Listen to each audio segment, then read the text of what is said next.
Bonjour, je vous retrouve aujourd'hui pour une nouvelle vidéo. Alors on continue sur la thématique d'Halloween. On est encore dans cette semaine de la Toussaint. Je continue, j'avais encore des petits tampons de Janet Klein d'Olène Cluette que je n'avais pas encore scrappé sur cette thématique-là. Coucou. Il m'en restera encore une ou deux après cette réalisation. J'avais envie de travailler avec le pochoir les petits bonbons. Justement, pour cette réalisation-là, et alors pour tout vous dire, je pensais l'utiliser avec des poudres Magical, c'est ce que j'ai commencé à faire, et puis ça me convenait pas du tout ce que j'avais fait. Alors c'était pas tant le choix dans les couleurs de poudre, c'était plus entre l'idée que j'avais au départ de ce pochoir, non c'est un masque, et puis de ce que ça m'a donné en fait en fond, ça me convenait pas. En fait, les motifs du pochoir ici, ils sont assez, enfin, je les imaginais plus fins que ça. C'est pas qu'ils sont trop gros, mais je les imaginais plus fins. Et du coup, je visualisais très bien ça avec les poudres, mais quand j'ai vu le résultat, ça me laissait trop de zones blanches en fait sur le négatif du pochoir, sur les lignes du masque là. Et en fait, du coup, ça me convenait pas. Alors, j'ai fait 2-3 fonds en me disant c'est peut-être les couleurs qui vont pas ou j'ai trop de zones blanches, donc j'ai mis des zones un peu plus colorées. Et en fait, non, c'était pas ça. C'était vraiment ce motif de masque qui, pour moi, ne me convenait pas avec ces poudres, en tout cas pour l'idée que j'en avais et voilà, de ce que je voulais faire. Donc, j'ai laissé mes fonds de côté, je ferai peut-être d'autres choses avec. Et je me suis dit, c'est pas grave, je vais me faire un fond coloré et je vais utiliser le masque avec mes oxydes ensuite en ton sur ton. Vous voyez ma sélection.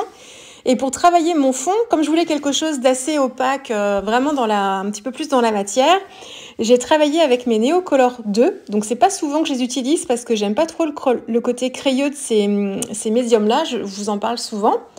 Pour autant, dans certaines scènes, ça me convient bien. Alors, ça dépend vraiment de ce que je veux faire, voilà.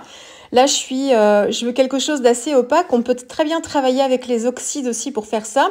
Vous pouvez travailler à sec avec vos oxydes sur un fond comme ça blanc. Là, je travaille sur le VSN Creative Watercolor Smooth White, dont je me sers pour les poudres beaucoup. Vous pouvez très bien faire votre fond à sec avec vos oxydes et puis ensuite vous activez l'oxyde en pchitant de l'eau, ça fonctionne.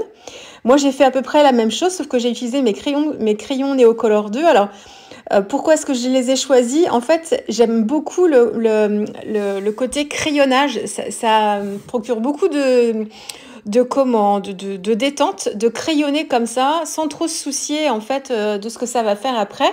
On crée juste en fait des taches de couleur et on essaye de créer des zones plus foncées. Là, c'est pas tant le foncé et le clair, j'ai des touches de rose rouge et j'ai des touches de jaune ocre et de jaune plus lumineux.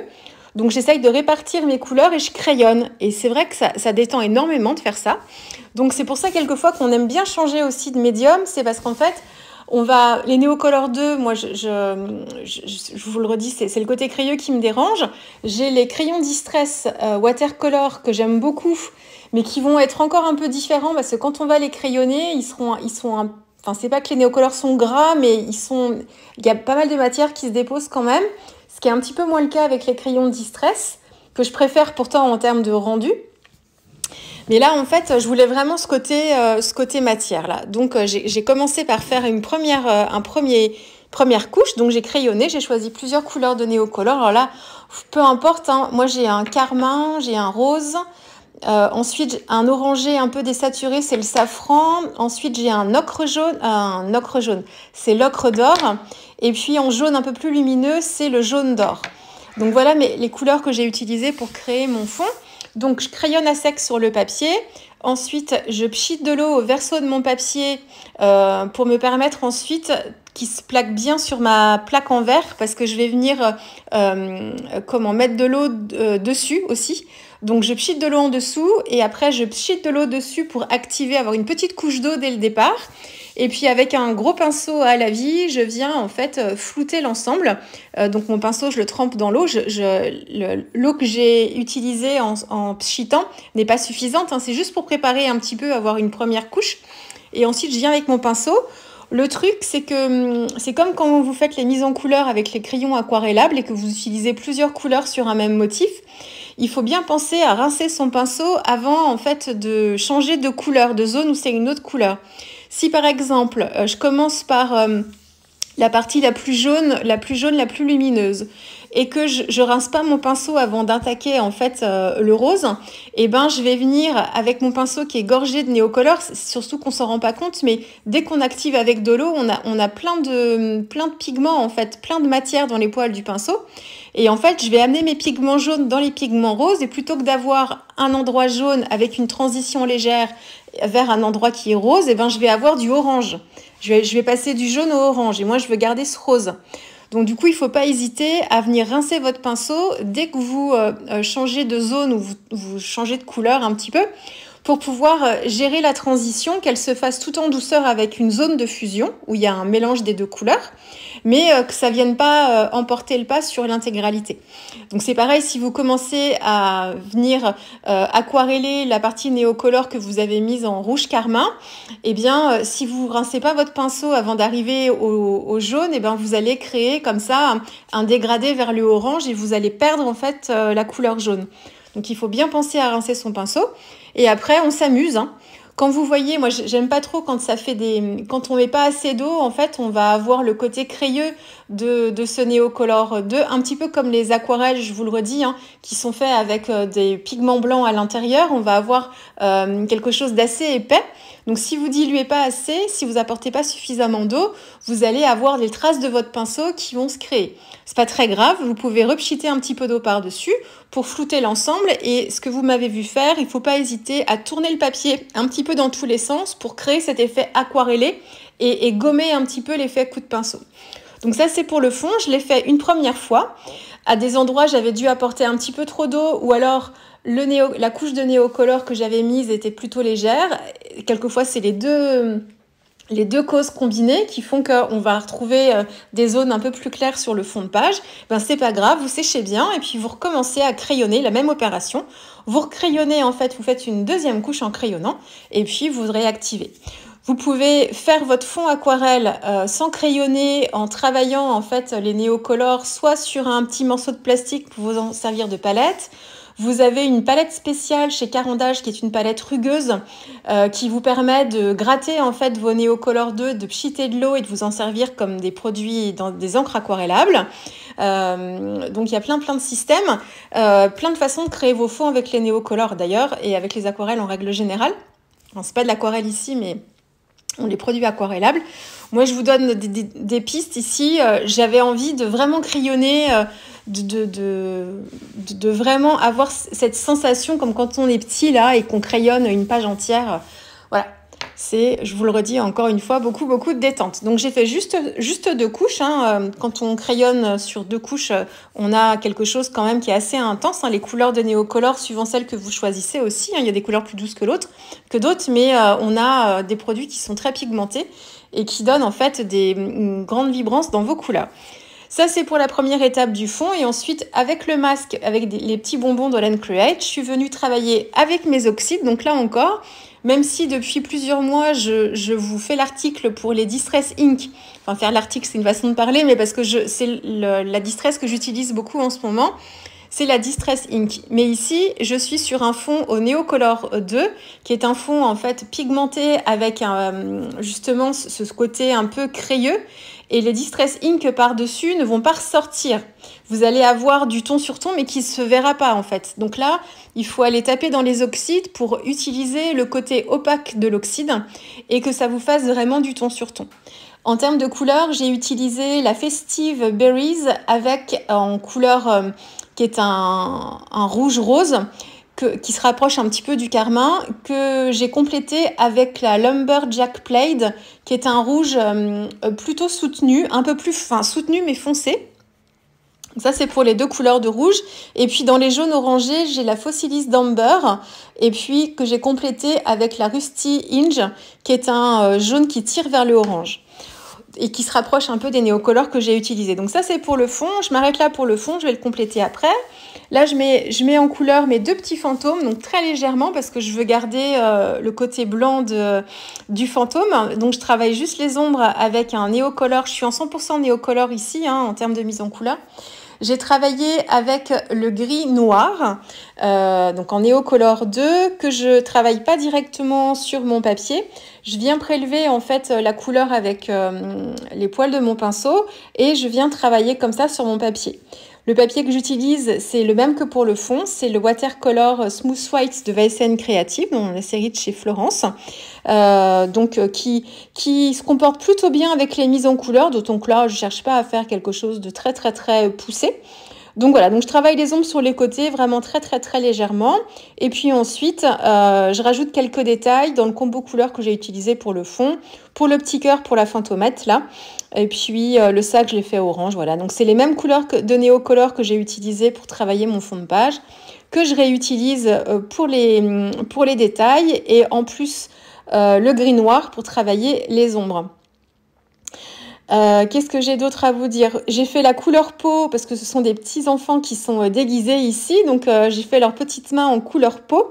Et là, j'ai mélangé le rose avec l'ocre jaune, enfin c'est l'ocre d'or, il s'appelle celui-ci, peu importe, hein, un ocre dans tous les cas.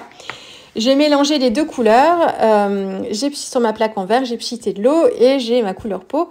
Obtenu ma couleur peau comme ça. Les chauves-souris sont travaillées avec le gris noir. Pareil, très légèrement, j'ai pas trop insisté. Qu'est-ce que je peux vous dire? Là, je complète la mise en page. Qu'est-ce que je peux vous dire d'autre? Les Neocolor 2, vous pouvez les tailler. Hein, vous pouvez utiliser votre taille crayon pour les utiliser directement pour les mises en couleur sur vos motifs et être un peu plus précise avec une pointe un petit peu plus précise. Je sais que certaines récupèrent en fait les copeaux de Neocolor 2 pour pouvoir s'en servir après, parce qu'en fait c'est du médium hein, qu'on est en train de tailler et qu'on perd un peu entre guillemets.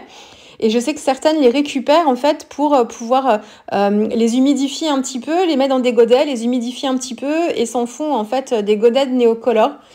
Vous avez des vidéos tutos sur YouTube. Je suis tombée sur une vidéo comme ça une fois il y a quelques années de ça. Bon, moi, c'est pas quelque chose que je fais, mais si vous voulez, ça peut être intéressant aussi, pourquoi pas, hein, avec les couleurs que vous utilisez souvent, pourquoi pas. Mais ça se taille très très bien et du coup, on peut être un petit peu plus précise et précis et aller dans les détails pour mettre en couleur dès le départ, en crayonnant sur le motif et en venant aquareller ensuite.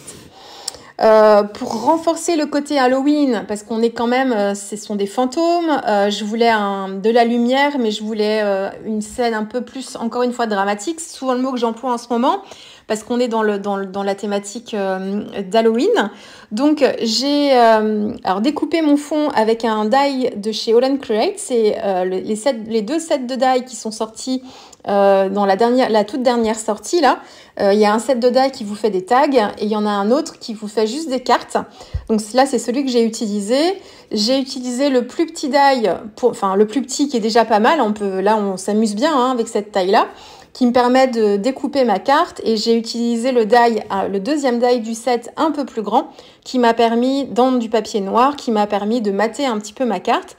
Et puis pour assombrir les extérieurs, j'ai utilisé la Black Soot en version ink avec ma brosse à maquillage, mais j'ai un peu trop forcé, je trouve, sur les extérieurs. À refaire, je vieillirais juste en fait sur la tranche pour apporter un tout petit liseré, quitte à intensifier un peu plus les coins, mais j'en mettrais un petit peu moins et je choisirais plutôt de faire un sol plutôt sombre, tel qu'il est là, et puis de faire beaucoup plus léger sur les extérieurs. Mais bon, c'est pas grave, hein, ça me donne comme ça une zone de lumière au centre qui est ravivée, du coup en apportant de l'ombre en fait et du noir sur les extérieurs. J'ai rajouté des coups de tampon aussi, c'est un autre tampon, là c'est 100% All & Create ici, un coup de tampon effet vitre brisée que je gardais précieusement parce que je l'ai acheté l'année dernière. Il est sorti quand, l'année dernière ou l'année d'avant, peut-être même l'année d'avant, il y a peut-être 2 ans. Moi je l'ai acheté peut-être l'année dernière et c'était pas Halloween du tout. Et j'attendais en fait les bonnes réalisations pour pouvoir l'utiliser. Donc je l'avais pas utilisé sur mes autres réas. Je n'ai pas trouvé de place, mais ici pour compléter mon fond, parce qu'on n'est pas dans une scène très réaliste ici, hein, on est dans l'art journal, travail de fond, voilà. Et donc du coup pour apporter un peu de texture, hein, je l'ai utilisé comme de la texture. Donc c'est le tampon éclat dans les vitres. Le texte Happy Haunting, c'est un texte qui vient de la même planche de tampon avec les petits fantômes. que j'ai tamponné sur une chute de papier qui était pas très propre. En fait, il y avait un petit peu de néocolore gris qui était dessus. Et du coup, c'était très bien parce que ça m'a permis d'avoir une étiquette un petit peu vieillie et que ça contraste pas trop. Comme c'est le seul élément vraiment blanc, les fantômes sont un peu blancs aussi, mais je voulais pas que ça ressorte de trop. J'ai mis un trait de crayon feutre noir sur la tranche du titre que j'ai séparé en 2 morceaux parce que le titre, il est d'une seule traite, il est en ligne. Et puis j'ai vieilli avec ma Distress Ink et ma petite brosse en fait la tranche, ce que j'aurais dû faire, ce que j'aurais aimé faire après coup sur le contour de mon tag. Je l'ai fait sur la petite étiquette pour que ce soit plus léger. J'avais fait des gouttes de Posca noir aussi. Et j'ai mis du glossy. Alors j'ai mis du glossy sur les yeux parce qu'en fait les yeux là ils sont pas travaillés du tout. Puis j'ai pas beaucoup de détails. Et c'est le thé pour leur donner un petit peu plus d'éclat, un petit peu plus de vie. Voilà, donc, et là ça sèche très vite puisque c'est une toute petite zone. Donc en l'espace de même pas 20 minutes, c'était déjà sec. Alléluia. Voilà, je vous laisse avec les dernières photos. J'espère que cette vidéo vous aura plu. Puis on se retrouve très vite avec une prochaine vidéo. Au revoir.